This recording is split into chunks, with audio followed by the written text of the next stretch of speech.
The origin of modern-day Freemasonry traces its roots to the guilds of the stonecutters of ancient times. The origins of the guilds or trade schools are lost to history, but evidence in the archaeological record clearly shows that the origins are older than humans and date back millions of years to the first time that a prehuman used stone to make something and then helped another prehuman learn how to do the same thing with stone. What we call the Stone Age was more than 3 million years long. Lucy, the Australopithecus afarensis fossil, discovered in current-day Ethiopia in 1974, clearly was making and using stone tools as were members of her extended family. The fossil record clearly shows that each generation shared its stone-shaping knowledge with future generations, and improvements happened, not just in tools and weapons, but in designing and building shelters.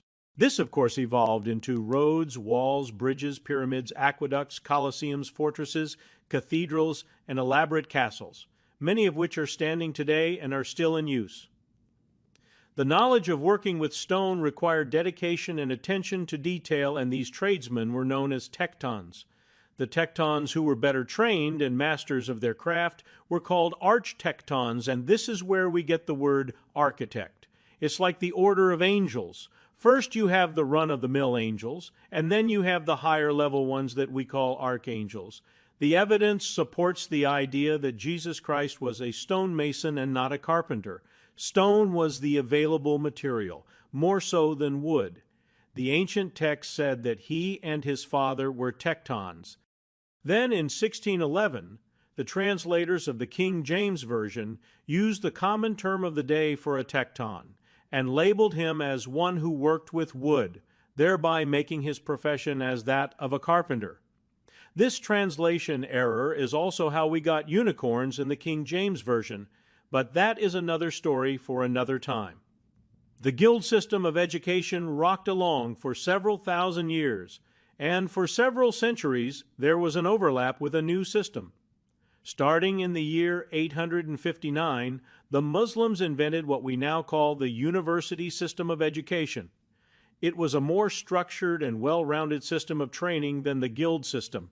It focused more on the why rather than the how, whereas the guild system focused almost exclusively on how things were accomplished, with little to no attention to why things were done the way that they were. Stonemasons were not the only guild system, but they were the more superior guild for reasons that will be explained in a moment. If a young man was apprenticed to a baker and he graduated, he could then make bread for others. If he did a poor job, not much harm was done. It was the same with many of the other guilds. But if you were the king and you wanted to build a grand edifice that would take 100 years to complete, it needed to be started correctly with quality materials and done right the first time. It needed to be done by highly skilled tradesmen or tectons. So skilled and sought after were these workers that they could move freely from one land or kingdom to another. They did not need the king's special passport to leave or enter the kingdom, because they knew the secret signs, symbols, and words that were exclusive to the ranks of the profession. This granted them the ability to pass or repass as they desired. They were literally Freemasons. The meeting places of the stonemasons' guilds are called lodges, and these lodges did something unique that other guilds did not. The lodges started accepting members into its group that were not stonecutters, but who brought with them other knowledge and skills as well as levels of importance in the community. For example, the lodges recruited and retained political leaders, members of the king's court, artists, natural philosophers, and other men of importance. The lodges started to adopt some of the ways of the university system and started to structure the lessons more than it had. Something interesting happened in Oxford, England in 1650. The first coffee shop opened. The Grand Café changed the way that people gathered. At the time, the water was not fit to drink, so it was common to drink processed liquids that did not cause sicknesses. This meant that people of all ages drank beer, gin, and wine from dawn to dusk. They were buzzed most of the time, and you know as well as I do that people who are drinking alcohol will argue and fight over the stupidest things like which bird is the fastest or what smells worse, pig poop or baby poop. But now there was a new processed liquid that was all the rage, and coffee houses started popping up everywhere. Soon they were called penny universities. For the smallest amount of money, a person could get a stimulating cup of coffee and an equally stimulating conversation. Fisticuffs almost never happened in a coffee shop and were more than common in the pubs. Historians point to the birth of the Age of Enlightenment in the Western world as 1650, and the introduction of a stimulating drink of coffee rather than the depressant alcohol. It is interesting to me that it only took 3 generations to go from the first coffee house to the first Grand Lodge, and then it took less than 3 generations for the ideas of Freemasonry to stimulate the minds of men to bring forth a new nation on the North American continent. The more one studies Freemasonry and the founding of the USA, the more one will see how the threads wove themselves into the tapestry that is called the United States of America. It did not take too long for the leaders of the stonecutters to wrap their brains around what was about to happen to their current structure. In the year 1717, 4 men who were leaders of 4 different lodges gathered in London. They decided to form the first Grand Lodge and transition themselves from trade to philosophy. They took the tools of the operative Mason and connected morality lessons to them. The square that the operative Mason used to square the stone was now used as a reminder to square one's actions by the square of virtue. In other words, be upright and true in all your actions, both in public and in private, because what you do in private will become public. The compass is a common tool that the operative Mason used to design and lay out his work.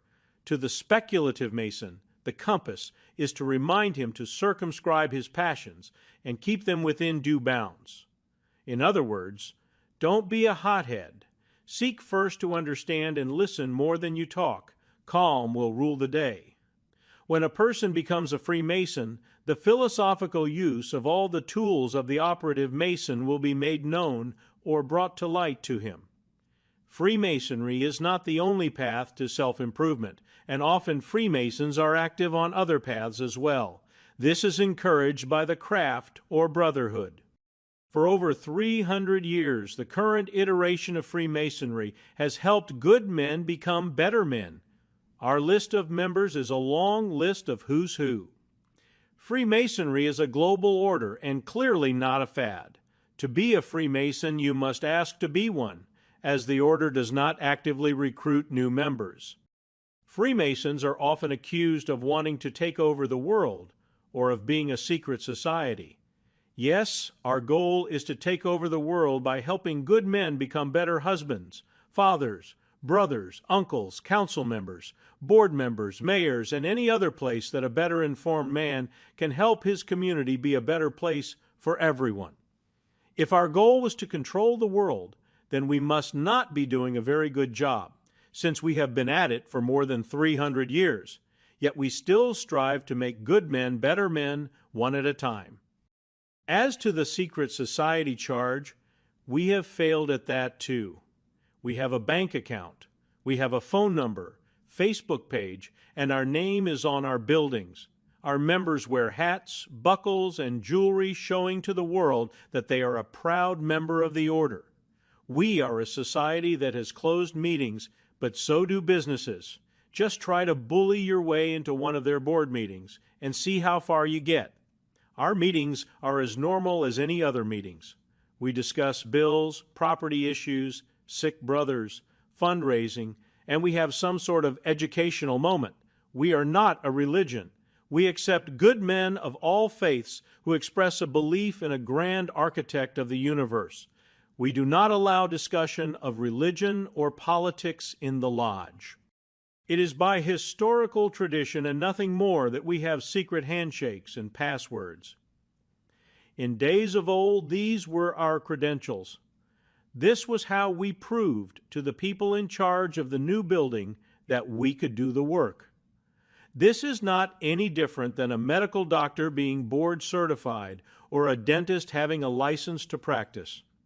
When a modern lodge has trained and tested a brother on a lower level to advance to a higher level, that brother is given the new credentials so that he can prove to others that he is who he says he is. When a stone is cut from the quarry, it is rough and slightly oversized. It is called a rough ashlar. That rough stone is then taken to a more skilled stonemason who will look at the designs of the master mason. He will start to true the stone per the master plan. The better trained stonemason will make the rough ashlar ready for the builder's use, and he will use a multitude of tools to do such.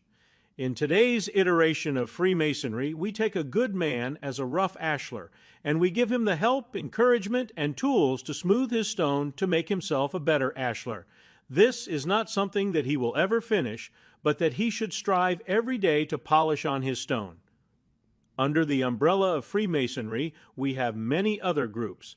They are for women only, women and men, and young ladies. We have groups that support hospitals, orphanages, elder care, medical research, and education. As I put this short script together, I realize just how much I have left out. After all, I have only been on this path for more than 40 years, and I am still learning every day. In all reality, we have just one secret, and that is how we journey from being a rough ashlar to a smoother ashlar, and how we help other members of our order do the same. Feel free to put your comments and questions in the space provided below this YouTube video. I will do my best to respond.